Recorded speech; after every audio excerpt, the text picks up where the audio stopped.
Member Cowichan Valley. Wild salmon are tremendously important to coastal and northern communities. As the Mayor of Smithers states, it's a wild salmon economy here. The Skeena River alone generates up to $110 million per year, while sports fishing in BC produced revenues of $925 million, contributing $325 million to BC's GDP and 8,400 direct jobs. In a 2013 article, the MLA for Stikine Valley, now the Minister of Forest Lands, Natural Resources and Northern Development, was quoted saying, "Wild salmon habitat deserves local, regional, provincial, national, and global protection because there is nothing like it remaining in the world." My question through you, Honourable Speaker, is to the Premier.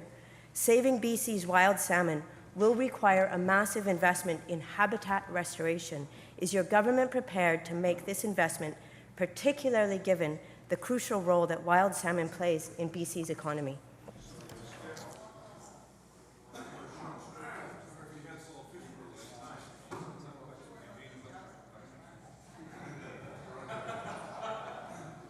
Premier. Thank you, Honourable Speaker, and I thank the member for her question.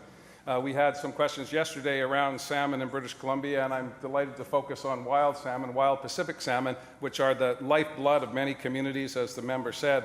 In my own community of Langford, Wandafuka, fishing in Souk and Port Renfrew is the vital part of the economy that we see certainly during the summer, and I had the good fortune of being on the San Juan River with the Pacheedaht First Nation to observe their food fishery not 7 days ago. So the power of salmon is in all of us, and I think every member of this House would agree.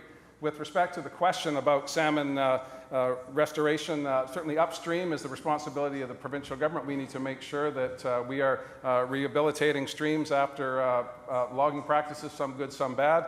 But we also have to make sure we're working with partners. The member for Skeena raised some questions yesterday with respect to Indigenous people and what their relationship is with salmon. We need to make sure the federal government is at the table with dollars to make sure that they're meeting their obligations as well. And I'd also say that I think all members, if you're not aware of the important salmon enhancement work that's being done up and down the coast to bring more salmon into play, not just for food fishery, not just for commercial and sport fisheries, but for orcas and other mammals that depend on the salmon. I think that we can all do well when the estimates for the member for Stikine and the member for Minister responsible for Agriculture come up, that we all embrace and support the notion of salmon enhancement and making sure that we're doing restoration in our stream beds.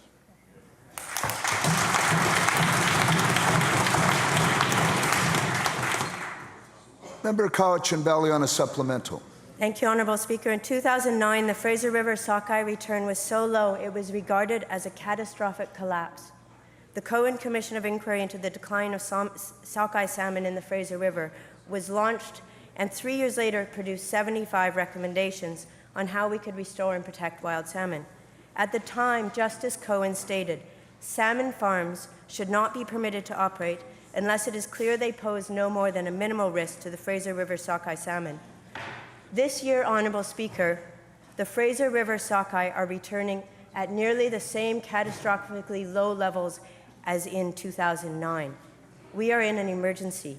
My question again through you, Honourable Speaker, is to the Premier. I appreciate you recognizing the need to work with the federal government. Will the Premier meet with Prime Minister Trudeau to actively advocate for BC's wild salmon and establish a coordinated provincial federal strategy to responsibly phase out open net fish farms on migratory routes? Premier. Thank you, Honourable Speaker, and I thank the member again for her question. The Minister of Agriculture met with the Minister of Fisheries just last week to raise the issues of open net pen fish farms in migratory routes, which is counter to the recommendations of Cohen. Cohen has been endorsed, I believe, by the members on the other side, as well as the current federal government and the government of the day here in British Columbia. It's my view that we need to make sure that we're working with all of the stakeholders, as articulated by the member for Skeena yesterday. This issue didn't arrive yesterday. The member's given us a historical note back to 2009 and the beginning of the Cohen investigation, but we've had challenges with wild fish and the integration with Atlantics or invasive species in the minds of some for some 25, 30 years. This issue will not be solved overnight, but I commit to this member and all members of this House and all British Columbians that wild salmon are paramount on this side, and I believe throughout this legislature, and I'm going to do my level best to work with every level of government and all Indigenous people to protect wild salmon.